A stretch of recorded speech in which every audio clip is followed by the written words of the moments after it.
सीतापुर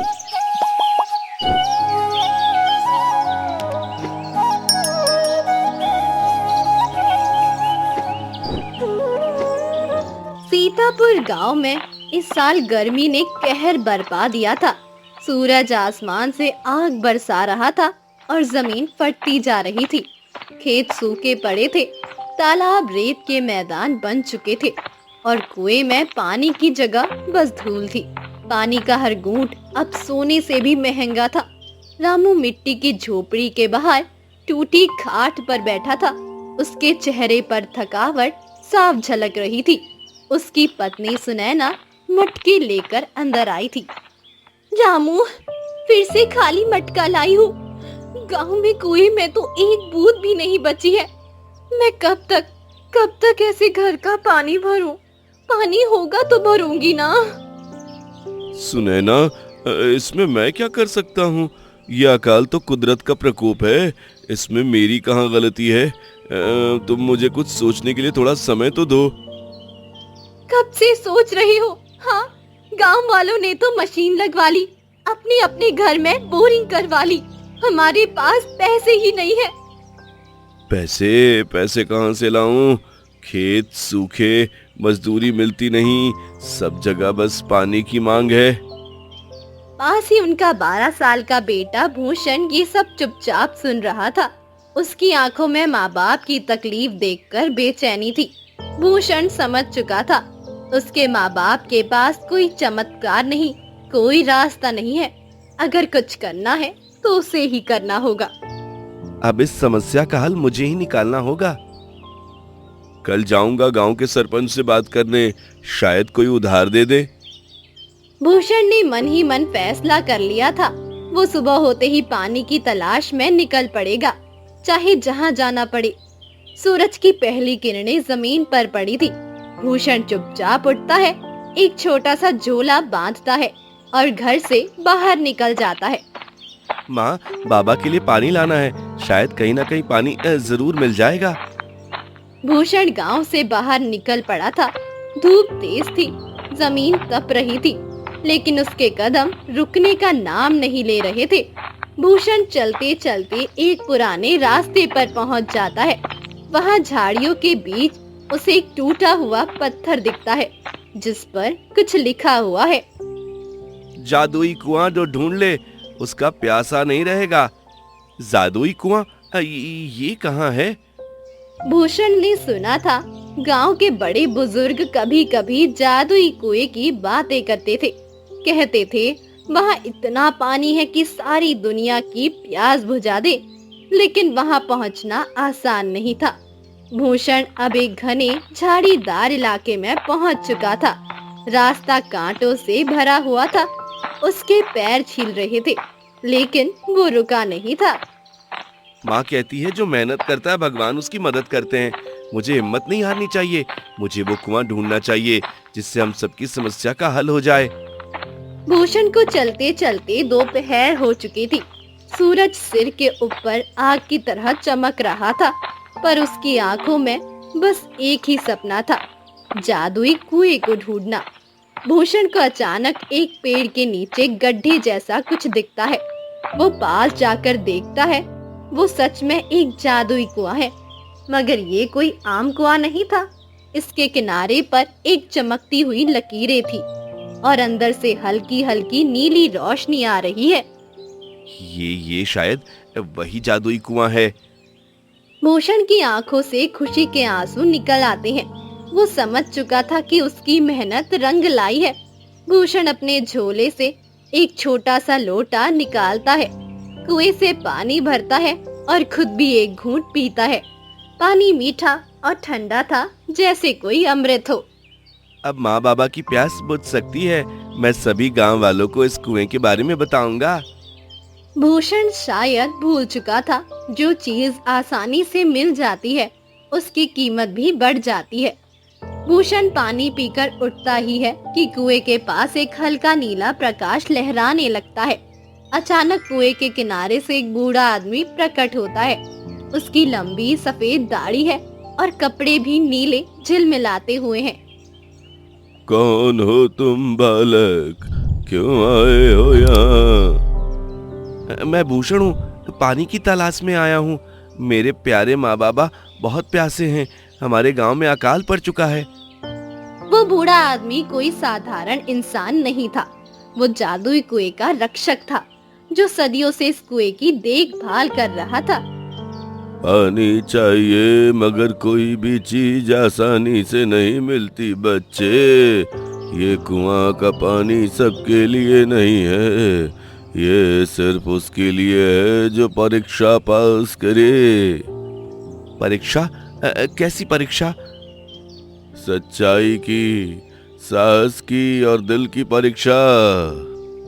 मैं ये परीक्षा जरूर दूंगा। मैं अपने माँ बापा के लिए कुछ भी करूंगा।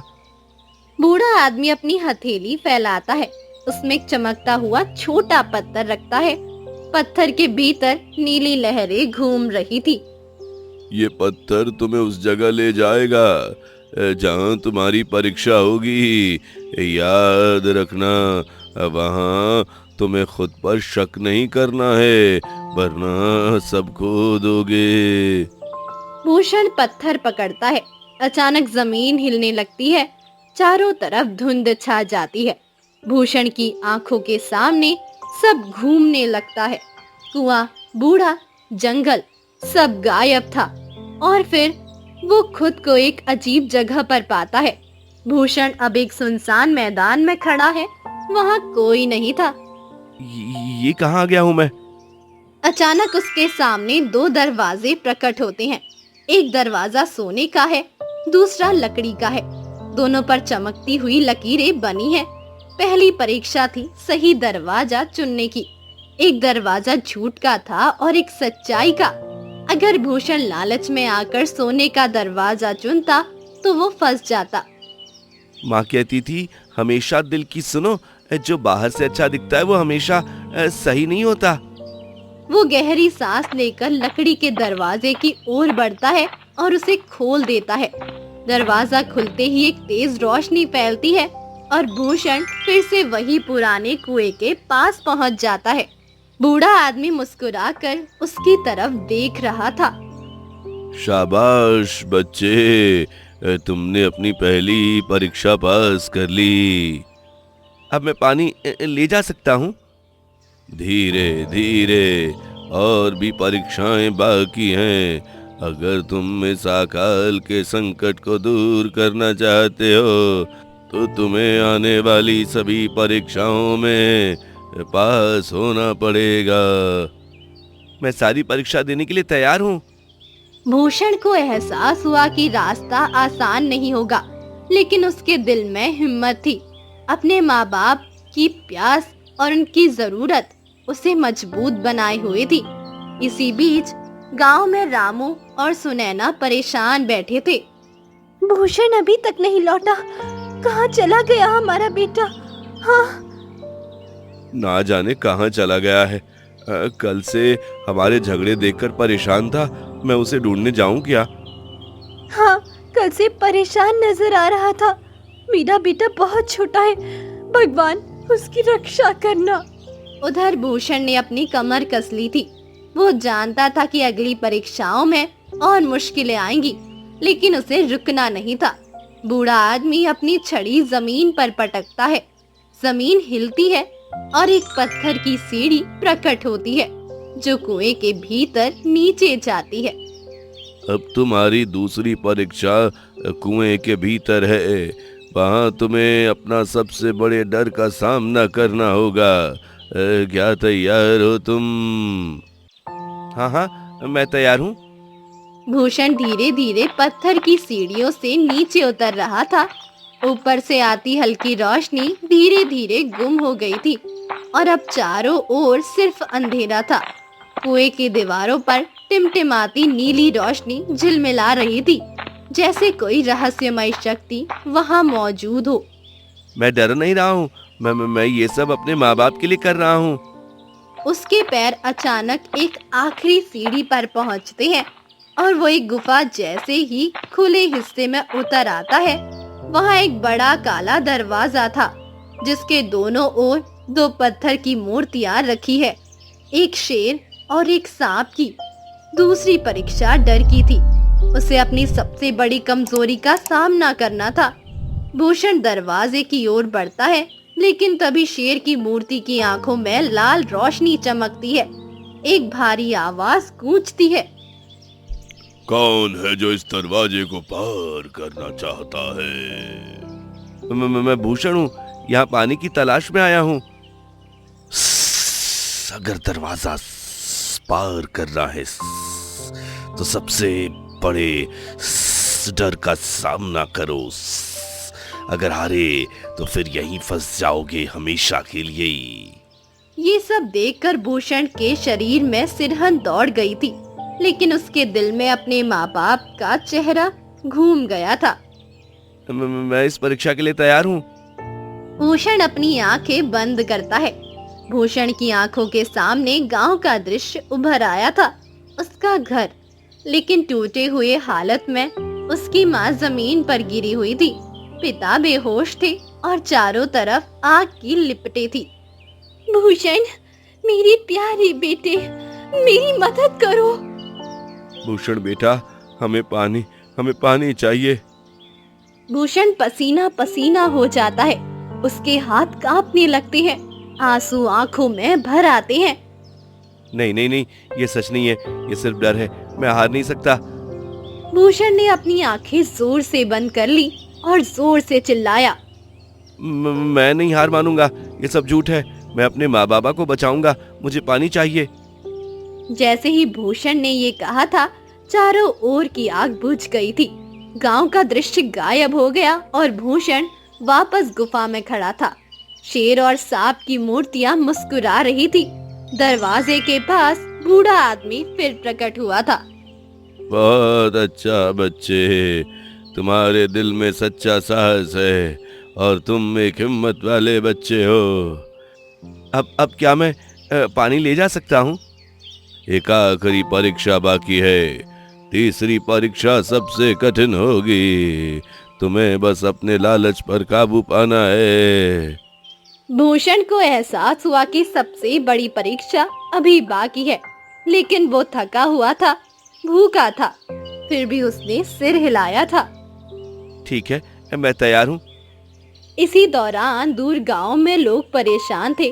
गर्मी और तेज हो गई थी, कुएं सूख चुके थे, बच्चे रो रहे थे।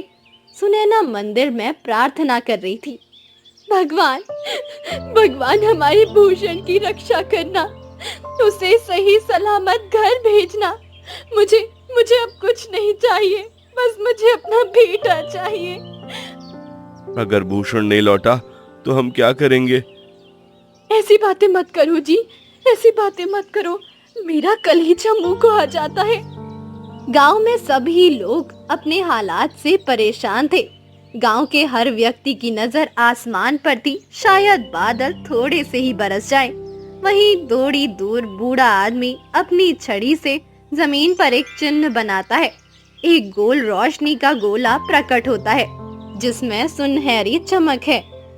आखिरी परीक्षा है लालच की बालक, इसमें तुम्हें पानी मिलेगा बहुत सारा, इतना कि तुम्हारे गांव को नहीं पूरी दुनिया को बचाया जा सके।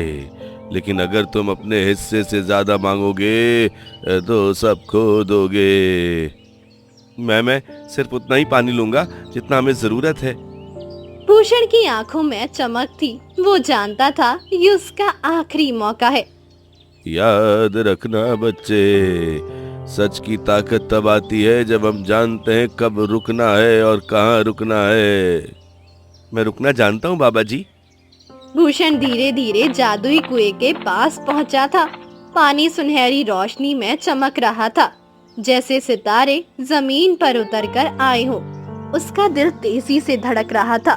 आखिरी परीक्षा की घड़ी आ पहुंची थी। याद रख बच्चे, जितना जरूरत है उतना ही पानी लेना, लालच करोगे तो सब खो दोगे। पिताजी ने कहा था जरूरत से ज्यादा चाहो तो खाली हाथ रह जाते हैं। अब मैं इस बात को अमल में लाऊंगा। तभी उस बूढ़े ने भूषण ने अपने जादू से एक बाल्टी उसे दी थी।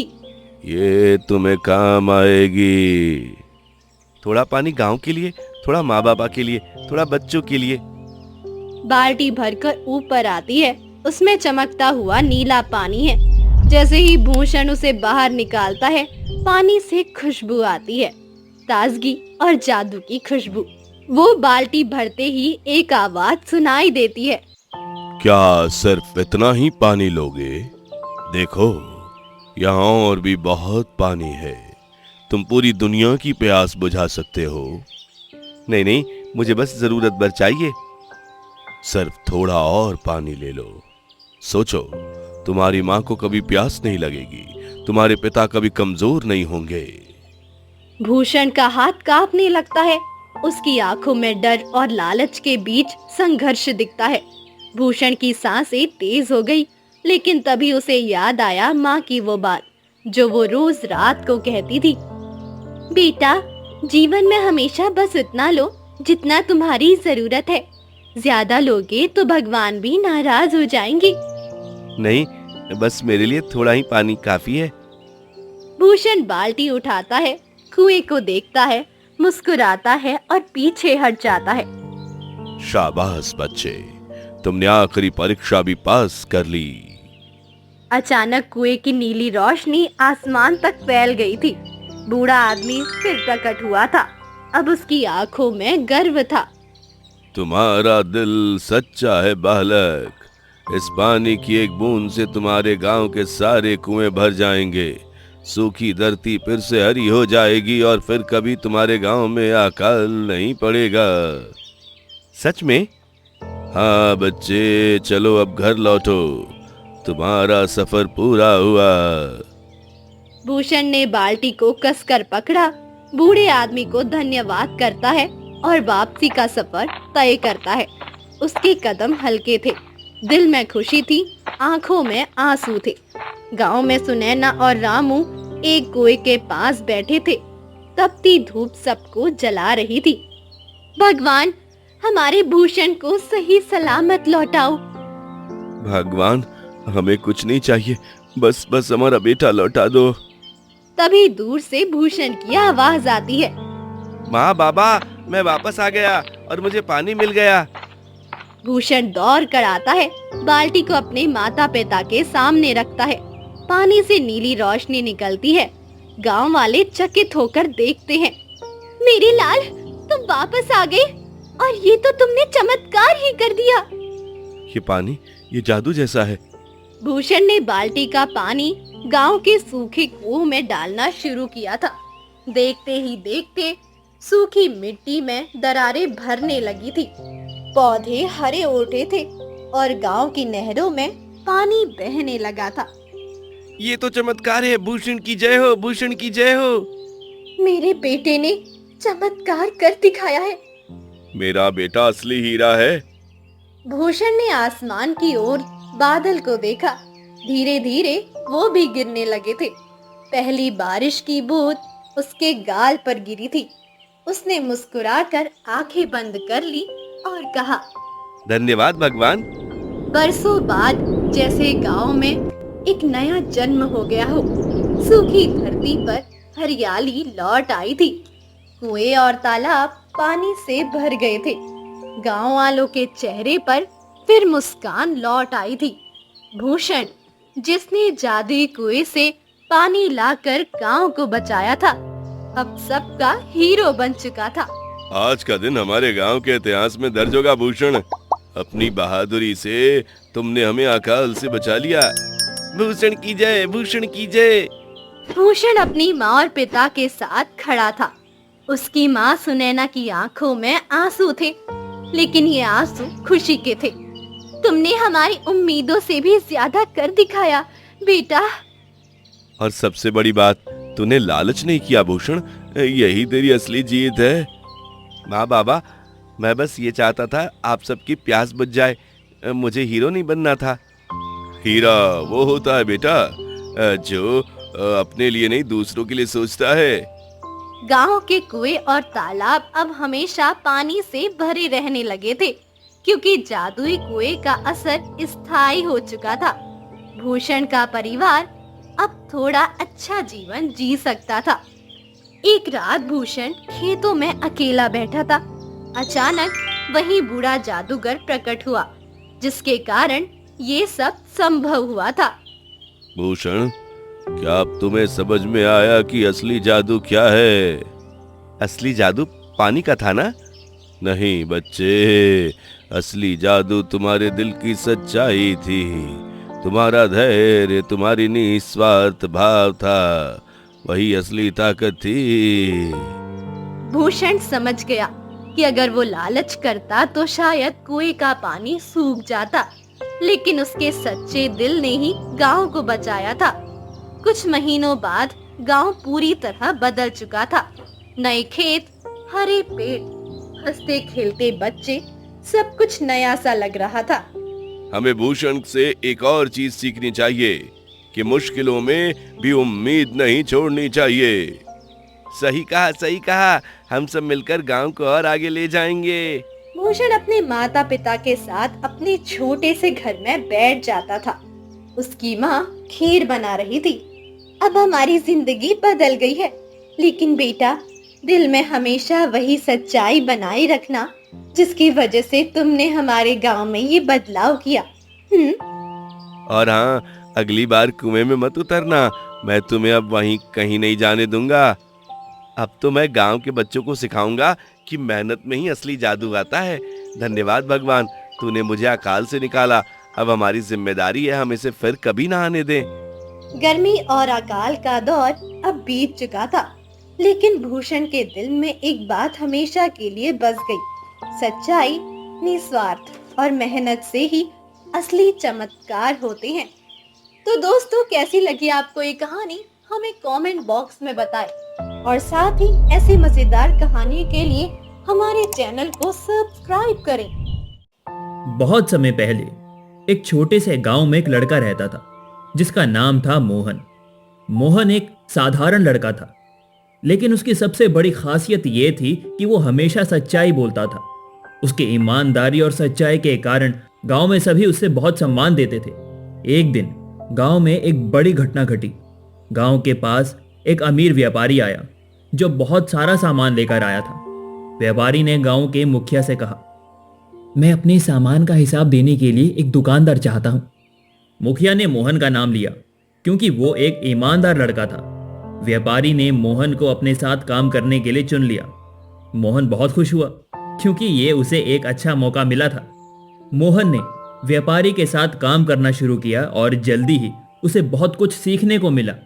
व्यापारी हर रोज कुछ न कुछ सामान बेचता और मोहन उसे हिसाब करता। लेकिन एक दिन जब व्यापारी ने अपने सामान की बिक्री का हिसाब मोहन से मांगा तो मोहन को एक बात का एहसास हुआ। उसने देखा कि व्यापारी कुछ सामान का हिसाब सही से नहीं देख रहा था। वो जानता था कि व्यापारी ने कुछ सामान बेचने के बावजूद उसका सही हिसाब नहीं रखा था। मोहन को बहुत परेशानी हुई क्योंकि उसे ये समझ में आ गया कि ये ठीक नहीं है। वो कुछ देर सोचने के बाद निर्णय लेता है कि उसे ये बात व्यापारी से कहनी चाहिए, चाहे वो कितना भी मुश्किल क्यों ना हो। उसने व्यापारी से कहा, मालिक, मुझे एक बात आपको बतानी है। मैंने देखा है कि आप कुछ सामान का हिसाब सही से नहीं देख रहे हैं। मैं ये नहीं चाहता कि आप गलत काम करें। व्यापारी ने उसकी बात सुनी और गुस्से में आकर बोला, तुम किस मुंह से मुझे ये सब कह रहे हो? मैं एक बड़ा व्यापारी हूं, तुम्हें कुछ नहीं पता। तुम छोटे से गांव के लड़के हो, तुम्हें क्या समझ है? मोहन ने शांत रहकर कहा, मालिक, मैं जानता हूं कि मैं एक छोटा लड़का हूं, लेकिन मुझे सच्चाई का पालन करना सिखाया गया है। अगर हम गलत करते हैं तो इसका असर हमारी पूरी जिंदगी भर पड़ता है, चाहे वो कितना भी मुश्किल क्यों ना हो। उसने व्यापारी से कहा, मालिक, मुझे एक बात आपको बतानी है। मैंने देखा है कि आप कुछ सामान का हिसाब सही से नहीं देख रहे हैं। मैं ये नहीं चाहता कि आप गलत काम करें। व्यापारी ने उसकी बात सुनी और गुस्से में आकर बोला, तुम किस मुंह से मुझे ये सब कह रहे हो?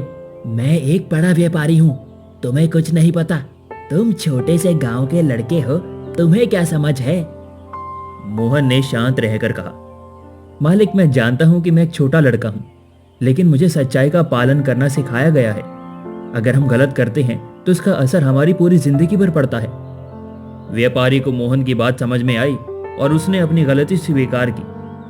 उसने मोहन से कहा, तुम सही कहते हो, मुझे इस बार ये बात समझ में आई है। मैं आगे से अपना हिसाब ठीक से रखूंगा।